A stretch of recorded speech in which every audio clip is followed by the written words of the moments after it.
Hey guys, and welcome to Hi and Black Talks. I'm BISI Akins, and this is where we get to know Black people, learn about their Black experiences, and how they navigated their specific field as Black people.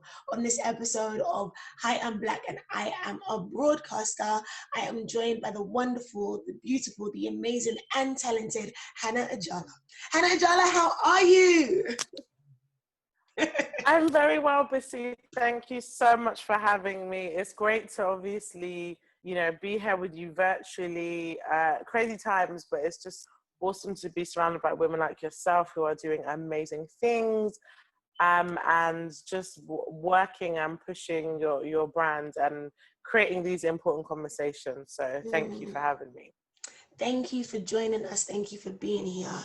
So for people that don't know who you are or your background, could you tell us a little bit about your journey before you became a journalist?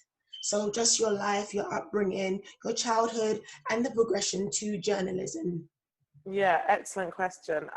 So I would say born and raised in Hackney, East London. I have 5 older brothers, so I'm the 6th child, the only girl. Parents, so grateful for them just to continuously show us good examples of what it is to work hard and, sow or reap your favor. What's the saying? Oh, it's a Bible verse. Charlie, I forgot. Reap your rewards. Reap what you've sown. Reap what you've sown. Boom. So that's one thing that our parents were really great at. And in many traditional Nigerian households, they aspire for you to be a doctor, lawyer, etc.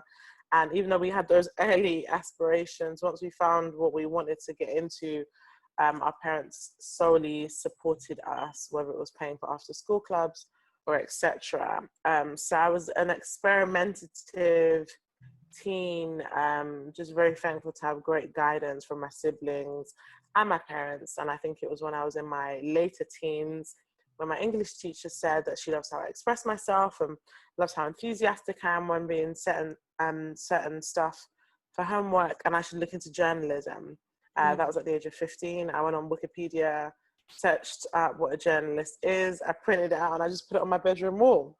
And yeah, I guess 12 years later, still doing it and still loving it. That's amazing. That's amazing. And you said you went online, you printed out what a journalist is, and you put it on your wall, right? I feel like when we're growing up and we're aspiring to be certain things, we often see people that we can identify with and people that, oh yeah, he's just like me, he can do it, so I can do it too. When you were looking at journalism and journalists and broadcasters, did you see anybody or that many people that looked like you? One person, and it was Trevor McDonald's. Everyone knows Uncle Trevor with the grey hair and the glasses. Literally the only person. But you know what's so interesting, Bissy? I wasn't aware back then of how bad representation is of Black journalists in the white industry until I became a journalist working for the biggest broadcasting organization in the world. That's when I really saw it. But back then, I just saw this Black man reading the news on TV, very well spoken, very excellent at interviewing. And that's one person that I just always like to look at. I looked forward to watching him present the 10 o'clock news on ITV. So that was one example of it. But it's weird, like you have to, when you get older, you realize, wow, like there was only one example that I had. If I didn't have that example, would I have been as interested? Would I still have those aspirations? Yeah. And why do you think that representation isn't there? Yeah, I think it's, if we just look at journalism as a whole and when it was founded, shall we say. So the British Broadcasting Corporation, the BBC, when was it founded? If I was to do a quick Google, because I don't want to get... Google search, so you don't say the wrong things, right? I actually had the date in my head. I just didn't want to be factually incorrect. But the BBC was founded on the 18th of October, 1922. I swear I had 1922 in my head. Come on. Who was it founded by? An old, rich, white man. An old, rich, white man. And who were the first people he hired? people exactly like him. And it stayed that way for years and years and years and years. So journalism, when it started with the biggest broadcasting organization in the world, it started with very white, rich, upper class people. And it only, started to seep in decades later when we had the first Black newsreader or the first Black, presenter on a late night show or a children's show. And then we had all these niche programs coming in where we saw a little bit more diversity, like CBeebies, and then One Extra moved from pirate radio to, dominating the waves and being known for being that predominantly Black radio station. So we saw that seeping in. But it's just a shame to see how slow the progress has been, because if we look at other industries, like the medical industry, for example, a similar kind of thing where, maybe the first batch of qualified doctors and nurses were from a more privileged background, but now there are several Black doctors, Black nurses, pediatricians and surgeons and etc. But this particular industry of journalism, it took so long to see that representation. And still today, after, it was founded over 100 years ago, Black people still remain the smallest minority group of journalists. The smallest ethnic group you'll find of Black people, of journalists in the industry will be Black people. And I read earlier last week that it's about 0.3%. So it's really, really bad. But I didn't realize that until I actually, started working there and thought, whoa, this is problematic. It is. And now we're in this age where, or this time, Black Lives Matter is everywhere. Everyone's talking about it. Everyone can see it. They like to say it's an uncomfortable conversation. And like you said, it's 0.3% of us being represented in the broadcasting industry, let's say. And they have to broadcast the information. They have to speak about it. Do you feel like they are able to speak about it well? When you say they, what do you mean? As in the majority of the broadcasters that aren't Black. Right. Yeah, because it's addressing the elephant in the room. Like, you have eyes, they have eyes, so they know. One of my favorite quotes is, media can't reflect society if society isn't reflected in the media. Wow. And I will 100% throw several daggers at my lovely organization that I like to work for. On the night that Kobe Bryant sadly passed away, the first TV news report on the BBC announcing his shocking death, the clip that was used was a clip of LeBron James. Like how? And when I saw that, stuff like that, I don't understand. Like, you type onto Google, Kobe Bryant, they don't even look alike. Like, they don't look alike. And it just don't make no sense. Even if they looked alike, yeah? Because there was an issue with Stormzy and the footballer. They look similar, but they're still different human beings. How a reputable organization cannot do the proofreading, the fine tuning? Like, what? It's the bare minimum. That's the thing. You're not being asked to write a thesis. Just get the correct clip of one of the most greatest basketball legends of our time. That's all. And this is why representation is important. You cannot tell me that having a Black journalist in the room is a tick boxing exercise. It's not. Because I guarantee you, if you had a Black journalist in that, even if sports isn't their forte, there's a very strong likelihood that wouldn't have happened. There's a very, very strong likelihood. So this is why these things are important. So I 100% tweeted, and I'm very careful with what I present and tweet, but I did tweet that I'm disappointed in the BBC for doing that, because, there's been so many pushes by the Director General, who I've had a few conversations with, about pushing for diversity.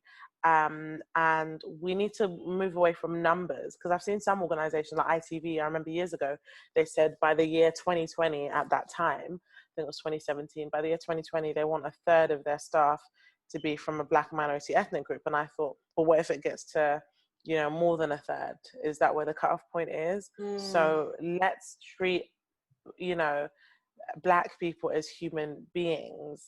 And no longer, like, I look forward to the day where I'm not celebrating the first Black person to do X, Y, and Z. It should be normal, like uniform. Do you know what I mean?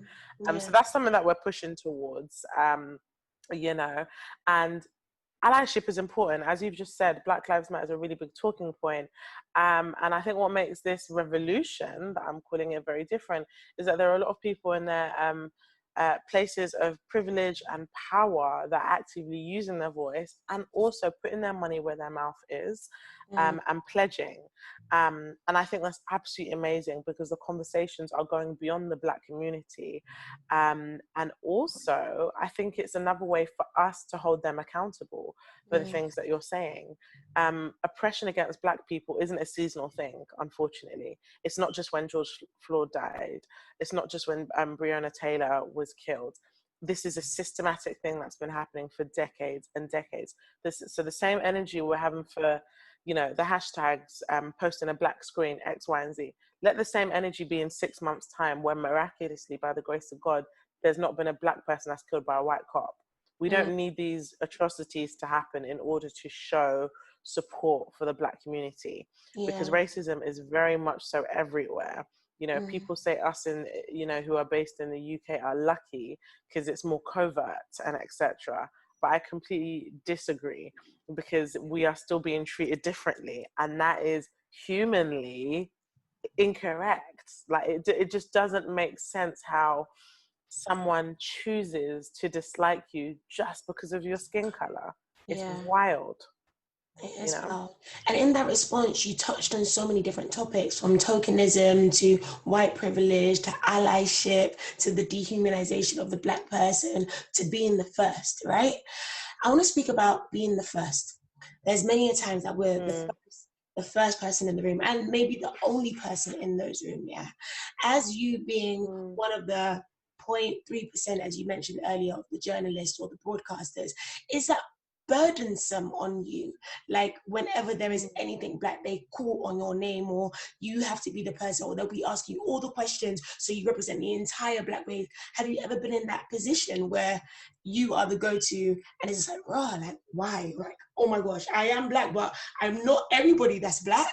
Yeah, that's a really excellent question. And yes, but it was in a positive way. And I'm using the Kobe Bryant example as an additional reference to this. So I think this was about a year or two ago. I know you'll definitely remember this, when Pusha T and Drake had that online feud and they were releasing diss tracks. It was a big story, to the point where, you know, a lot of predominantly white programs in the BBC were talking about it because there was interest about it. And I remember I was on shift, and I think I was the only Black person. Maybe there was a couple of other non-Black ethnic groups that were there. And there was a lady that desperately wanted to talk to someone. You know, it was on the news floor where things are just so exciting and stuff. And I think someone pointed to me. It was one of my colleagues, and she came over and she sort of treaded carefully and said, "Hi, you Hannah?" And I said, "Yes." And she said, "Oh, you know Drake and Pusha T?" And I was like, "Yeah, I know everything about what's happening." She was like, "Oh, could you just break it down for us as if we've never heard of them? It'll be great to hear about from your experience and stuff." So I think tokenism, the root of it obviously isn't always great, but I feel like the intentions can be shifted, because I genuinely respected the way the woman approached me. She didn't assume. She asked me first. She explained the simple task and then gave me the option if I wanted to do it. I think assuming is dangerous. I have some friends that work in different industries that can be very toxic, where they are literally being asked stuff like, you know, do you have any hair under your wig, like loudly in front of people, or Wait, did making someone ask references you to that? the... No way. Oh my God. There was a friend of mine. I was Chai! about to say, oh boy, That, oh boy. listen. Sis, that could never happen, because that would have been shut down differently. But yeah, I do have other friends that have been in other situations, and I just think how, like, I've never gotten anything so bad. It's genuinely been quite positive. I don't know if it's because of the strong relationships I have in the work building, whereas there are quite a few execs, editors, producers that are aware of my background and what I do. But microaggressions still do happen with my brothers and sisters in the building, and I'm very much so with them and behind them. I have been asked in another instance how I do my braids. I was actually really busy in the middle of work, so I gently turned around and said that she should check it on YouTube. Because to be honest with you, the Black community is very intimate and small, but all of our beauty secrets, or whatever you want to call it, it's not hidden in like a treasure chest. The internet's there. You know how to spell braids. You can pop it into YouTube, and you're not going to tokenize me in front of others and tell you about, how braids are done. If you really, really care, you'll go and Google it. So I feel like there has to be a certain level of strength, and you kind of have to have your guard up, because you just don't know how people are going to, try and embarrass you with their stupidity. Yeah. So tokenism isn't something that I've suffered from widely, thankfully, but I'm a big believer in speaking up if anything didn't sit right with me, or if I felt as if I was purposely being victimized. I'll speak up about that and ensure that it doesn't happen again. Yeah, and as you were speaking about the braids, I change my hair often. Like, and I've got locks. I can have a wig. I can have short wig. I can change the color. I can have braids. Whatever. I change my hair all the time. I can have my afro out. And I remember when I was working Yeah, in I a love it. corporate situation or in a corporate company, and every single time I change my hair, they'll be like, "Oh my days, you look so different, BC. What is that? Can I?" And I was just like, "Bro, like, chill out, like." It's not, I'm obviously the same person. I'm sitting in the same seat. Do you have to continuously make commentary on, you look so different, your hair is different? And I was like, I didn't have the courage to say anything at that time, because I was the only Black girl on the floor. I was the only Black girl in my team, and the people I was working with, they were older and they were white. And then the other Black woman that was working there, she was even herself fascinated. She's like, "Girl, I've had like wigs for so long, so can I touch your braids?" And I was just like, "Oh boy!" And she was Nigerian. Sis.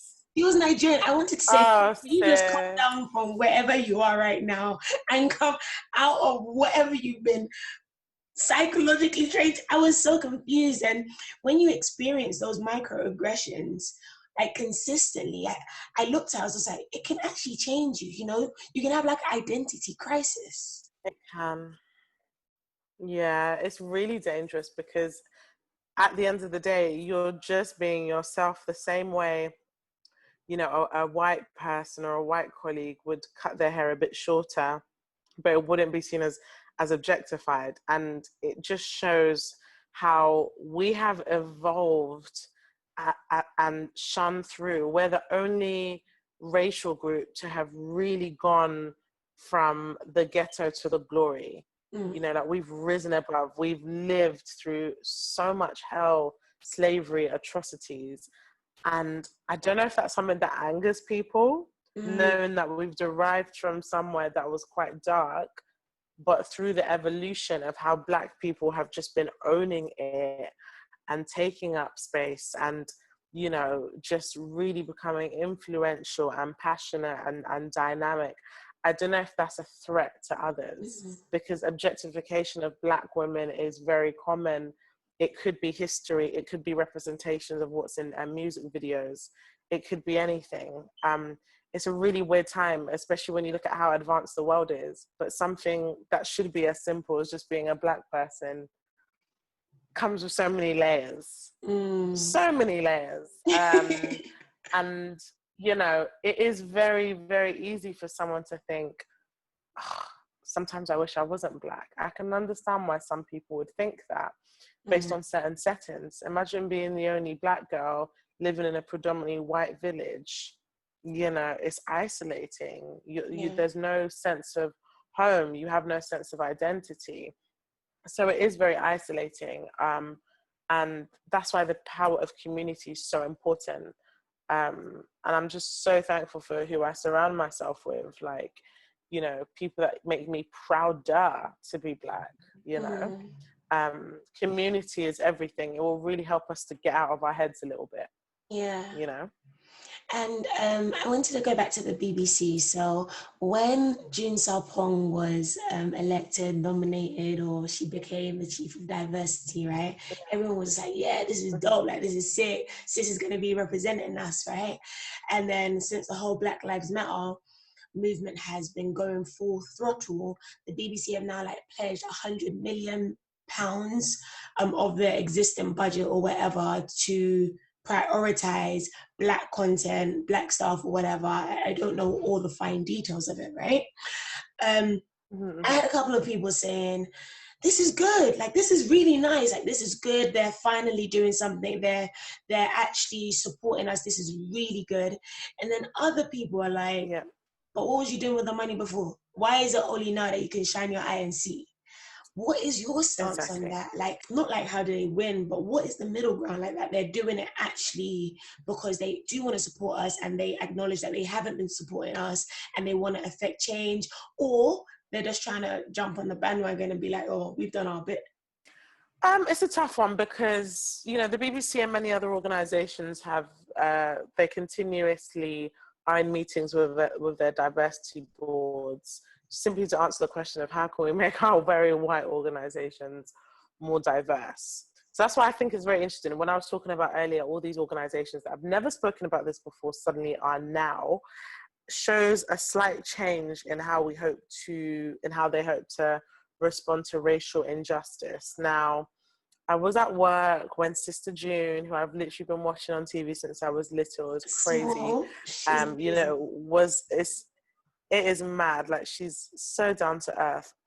Yeah. So since she was elected the creative director of diversity, the same questions that you're asking were also the same questions, you know, sent her way on that day, where, you know, she spoke about what she looks forward to, and she was very transparent about it, which I really love. This is not going to be an overnight thing. There is a lot of pressure on her, and it's good pressure and a challenge that she's happy and I'm ready to move forward with. But she is speaking to lots of people, getting lots of advice and tips on how she can really just not only connect with people in the organization that happen to also be from a Black or minority ethnic group, but to look at ways to really make this a regular thing, not a seasonal thing, where every now and then we'll get, you know, someone coming in for work experience one day. So I can kind of get a rough idea of where her mind is at, because when you're planning for the long term, it takes long to plan for the long term, because you really just need to put things in there. So this 1 million over 3 years to ensure that 20% of off-screen workforce at the BBC is from a minority or underprivileged group is something that I wasn't expecting. I'm not gonna lie, not in the sense that I was like, oh, no way, are you sure it's not another organization? Not that it's impossible. Obviously, the BBC has money and that's on that. But it's, in my coming up to 6 years of being at the BBC, I've never seen a pledge so big like this. So was it a build-up? Was it something that the diversity board were planning for years and years? Again, as an optimist, I just like to see it as, it's unfortunate that it's taken another Black man to be killed by another white cop. But what George Floyd has done, rest his soul, and I hope he can see this incredibly moving outrage that's coming out of his unfortunate death, is that it's sparking a conversation. People are putting money out of their pockets. And it makes me think, BISI, if George Floyd wasn't killed, how will these organizations be now? And that's when we were like, there's a reason for everything. Like, there's an orchestrated plan that God knows, and that even though we see it and we're just like, oh, why did this have to happen? There's a reason for it. And we may not know it in the moment, but in hindsight, everything always makes sense. So it will be like a beautiful tragedy. I definitely feel like when I saw the video of George Floyd's daughter said, "Daddy changed the world." And when I see that and it plays back, I'm like, and I'm seeing how we have Black Pound Day, we have big time corporations pledging to us, we have conversations being had, uncomfortable conversations being had, we're seeing shifts, we're seeing movements. And it's like, true, Daddy Yes. did change the world. And as painful, as traumatic, as unbearable it was to see that 8.45 3 seconds, yeah, over and over and over, amplified all over social media, all over the media. There's a reason for it, and we're seeing it now. And we just hope that it's not just for the moment, but it actually becomes part of life and how things moving forward. Speaking on social media and speaking on media in general, there are many biases, there are many stereotypes that are perpetuated out. And we always question, where do these stereotypes come from? And is it the media? Is it the media that's portraying this image, continuously portraying the image of the angry Black woman, or the violent Black man, or the lazy Black man, or the man that's in, or Black people that are in poor economics, backgrounds? Is it the media that's always portraying this image, and is sometimes looked down upon, right? But then we have instances where social media is a major tool, and it's not only amplifying, but it's having positive change. How do we weigh if the media is bad, or if it's good media, or if the media is doing the right thing or the bad thing? Where is the balance of you, from you, in terms of you being in that space? Yeah, I think representation, just to clarify, because the question that you're asking me, are you basically saying, as a Black person, what are my thoughts on the way these organizations present stories about Black people? Yeah, but more so, is the media that bad if we're having social media amplify and affect positive change? Okay. Yeah. Yeah, it's a tough one, because we've got the news and we've got social media. The thing about social media, it's people as a whole. Like, one of the main reasons why people use it is to express their thoughts and their opinions, right? And then we've got the news. So anyone that works in news knows that every story that we put out has to be accurate. Obviously, that's why people trust us to know the numbers of people that unfortunately were in this casualty, or to know the number of people that have recovered from COVID-19 in this country. So accuracy, truth, validity, informing, educating, and hopefully inspiring. So representation is something that organizations can often be told off for. Why did you write the headline that way?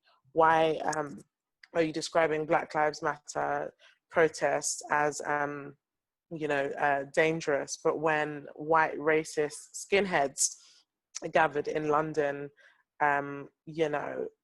to be in support of the English Defence League, the headline was different. It's difficult, especially as a Black person looking at it, because I know what it means journalistically, but then other times I have my guard up and think, but if this was a white group of people protesting as opposed to a Black group of people, what will that headline actually say? What will it look like? But I feel like social media can be loud because it perpetuates things in a way that it just shouldn't be.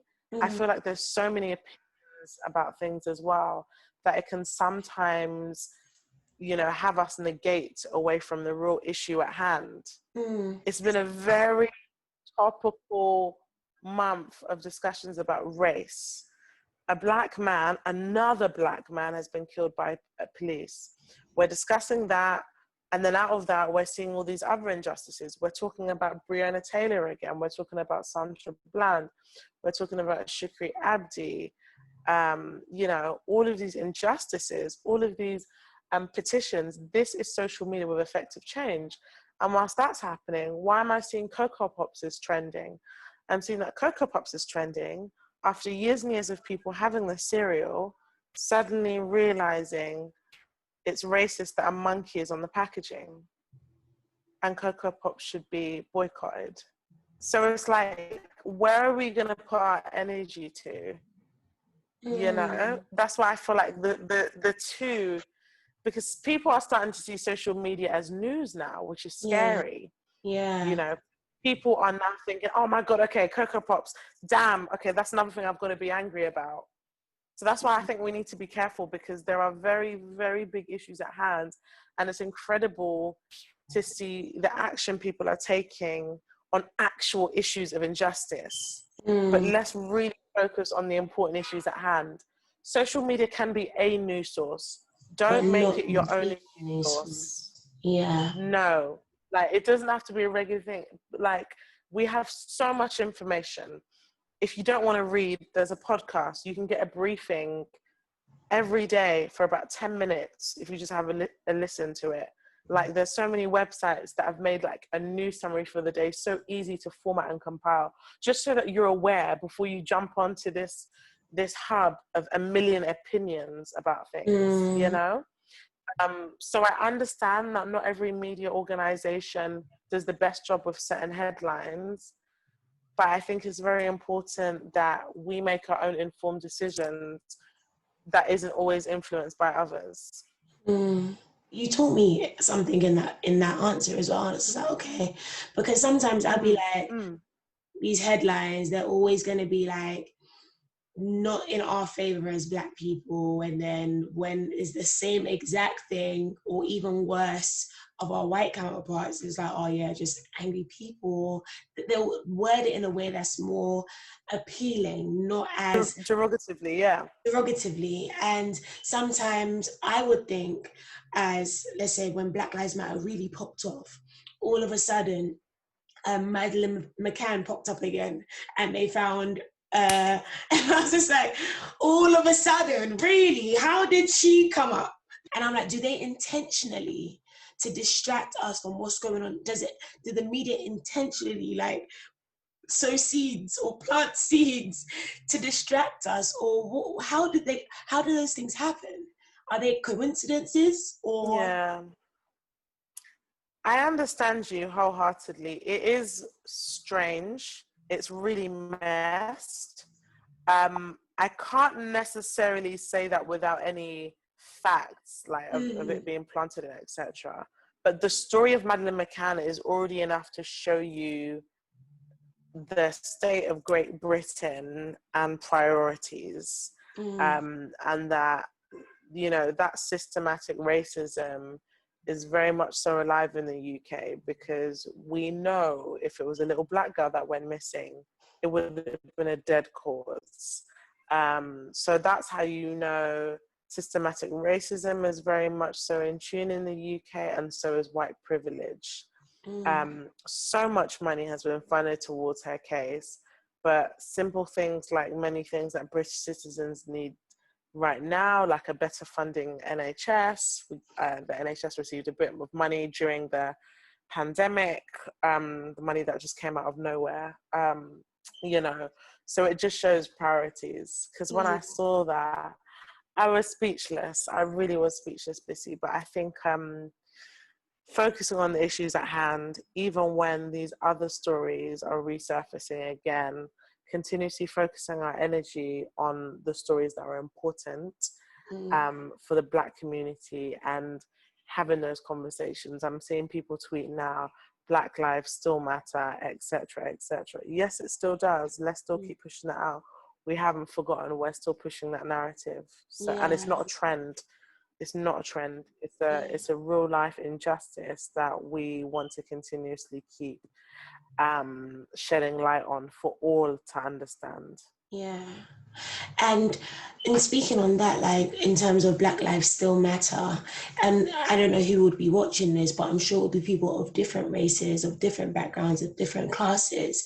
And I've seen many people say, oh, I'm not racist. I see you as human. What can I do? What can I do? And we speak about white allyship. We speak about white privilege. Then we also speak about allyship. What does that actually look like for someone who's listening to this and watching? That, okay, I've heard you, I've understood that the experiences are different, and I'm sorry I'm seeing it late, but I'm seeing it now. What can I do? How can they be are allies? One of my favorite definitions of it, because I hosted an event recently on allyship. What is allyship? Allyship is a lifelong process of building relationships based on trust, consistency, and accountability with marginalized individuals or groups of people. Not self-defined, work and efforts must be recognized by those you are seeking to ally with. You see how widespread that is?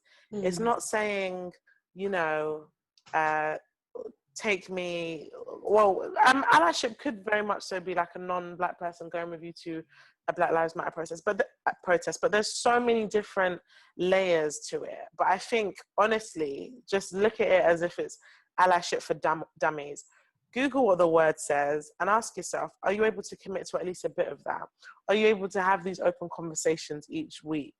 And it's interesting because I have a friend who, he's a Black man, and he had a white friend who could clearly see that he was finding it difficult to be promoted within the workplace. And he knows, so the white man knows a very powerful white editor, and he passed along details of his Black friend to the white editor. But he never had the conversation with him about, okay, I'm being your ally because I can see X, Y, and Z. So he didn't communicate it, but he knew it, but he still acted upon it. And because of referring his Black friend to the white editor, his Black friend obviously ended up getting the job, but he was aware of the fact that there's an issue. And he's using his privilege, he's using allyship to help elevate him. The same way that he's also rising, he decided to rise up someone else who is less privileged than him. So there's so many different ways we can do this, but I think step one is educate yourself and see how you fit. Because there are loads of people that are asking questions. How can I help? How can I help? How can I help? Have you even searched on Google? Have you even just looked at, there's so many resources out there. It's crazy. How to be an ally, how to check in on your Black friends during this time, how to understand why Black Lives Matter exists. There's so many resources out there. You don't have to read a Marcus Garvey book. I mean, he's an excellent, incredible man, so absolutely yes. But there are very basic things that you can understand now to get yourself going. And remember the key word in when I define allyship, it's a lifelong process. It's not you signing up for a subscription for the rest of your life of awkward conversations. It's a lifelong process, knowing it will take a while, but how ready are you, or how aware or able are you to understand your privilege? You're uncomfortable. Imagine how uncomfortable we've had to be in so many of these spaces. It's really important. If you want to help, be intentional about your helping and educate yourself. So important. That's amazing. That's amazing. And you are the founder of We Are Black Journos. Please talk to us a little bit more about that. Absolutely. So We Are Black Journos launched in November 2018, and it was literally to create a safe space and celebrate Black journalists in a space and setting of something that I never saw before. At the point when I launched it 2 years ago, I was in a couple of WhatsApp groups of people offering jobs and etc. If you're interested in this, or you can talk to this person, that person, which is great. But I'm very big on visibility and physical events, because I was never in that kind of setting where I saw other Black journalists in a room. I had other friends in industries like law, like there would just be like Black lawyer events. How beautifully empowering is that? Knowing that you can be in the same space of others, you're all doing the same thing, and you have that safe space. It's not like, I hate how racist our industry is. I wanted to put a flip on that and to celebrate the Black excellence that's in our industry. And the important things about that visibility is that it's providing an example for aspiring journalists as well. Because we don't have just established Black journalists. We have those in college or university, or people that want to get in those footsteps. How disheartening is it knowing that anyone that's younger than me that's ever asked me about what it's like at the BBC, at least the first or second question is usually like about race. What's it like there racially? Like, I've lost count. Not like, oh, what was it like working there, or what's your day to day like? It's like, what's it like racially? Because I'm scared in advance. It's because they know. So I wanted to create that safe space for what I didn't see, and it's been so beautiful. In the beginning, I wasn't sure though, because I thought, are people gonna get it? But then with the almost 100 people that came to our launch event when we first launched, that definitely gave me a better understanding of what I had created. And it's been awesome. We've had loads of physical events. We had our first virtual event this month, last week in June. And it was awesome. We had almost 90 attendees, and we were talking about allyship and the power of that. So it wasn't just Black journalists, aspiring Black journalists, but it was also white editors, white execs, people that actually want to help, but may not know how to. So how great was it that they could hear from the horse's mouth, as I like to say, what exactly we need help on, you know? Yeah. And it's just an important thing to remind ourselves of. Any non-Black person that wants to help a Black person, the first thing that you have to remind yourself of is that this is not seasonal, because racism, unfortunately, is not seasonal. It doesn't come in February and then it's away in March. It's an all year round thing. So how much are you going to elevate those who are unfortunately in systems not built for them, you know? So it was a really great virtual event, and I'm really excited for you know, things that we have in store. We've got an amazing community. We love highlighting many of the Black journalists within our network. We love sharing job opportunities, and I say we so many times as if it hasn't pretty much 98% been me, but we're building a team. So soon it will be a proper we. But yeah, I'm very, very happy to have founded it, and it's been great. No, that's beautiful, and it's amazing the work you are doing. Like, I'm definitely gonna join so I can be part of the community, and I'm sure other people listening to you. Yes, Yeah, this we is welcome you. welcome Yes. me, welcome your sister into the community. No, but it's been brilliant. Absolutely amazing. I actually love listening to you because you have like an insight of what it is that we see in the broadcasting scene from the outside, and it's just beautiful to listen and to learn and connect with you in this way. Thanks, It's been amazing speaking with you, but I just want to ask one final question. What do you think yes, sure. the world will look like? What would you like the world to look like when Black lives actually matter? That's an excellent question, BISI. And honestly, I would say it would be a new and refreshing normal.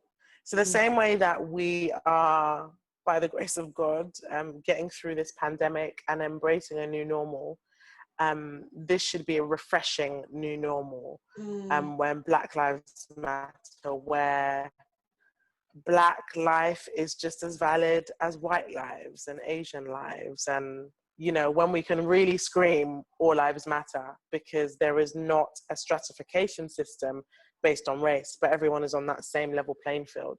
So it's not a miracle for there to be a Black CEO, you know what I mean? The same way that a Black person decides to be a cleaner, a CEO, an MD, a billionaire, is because that's their choice, not because, you know, it's because they're Black.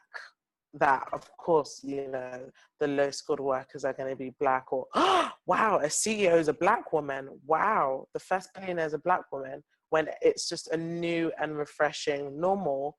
And when people understand that although we've come from a very crazy past that's been, you know, rooted in so much oppression, segregation, slavery, and all of these other terrible things, that as well as us celebrating ourselves and how far we've come as a Black community, but others are celebrating us too and not oppressing us because of where we've come from. That's what that new normal should look like, where the stupid questions and microaggressions are thrown out of the window, and when education is for all, because we need education. We continuously need to learn about things that do make us uncomfortable. We need to learn about things that maybe we won't even ever get exposed to. It's really important that that knowledge is spread on a very wide spectrum so that we have more understanding of each other. So that's what I see it as. And that will be a very beautiful time. And I can't wait for that. It'll be beautiful, man. Thank you so much for speaking with us. Thank you so much for just being here. It was honestly amazing. I'm not just saying that because you are a Black queen and I love you. But thank you so much. It's been a blessing. Yes, guys, I hope you thoroughly enjoyed it. Yes, we've been listening to me, BISI Akins. You've been watching High and Black Talks, and I'm a broadcaster with the amazing, intelligent, beautiful Hannah Ajala. Thank you guys so much, and peace out.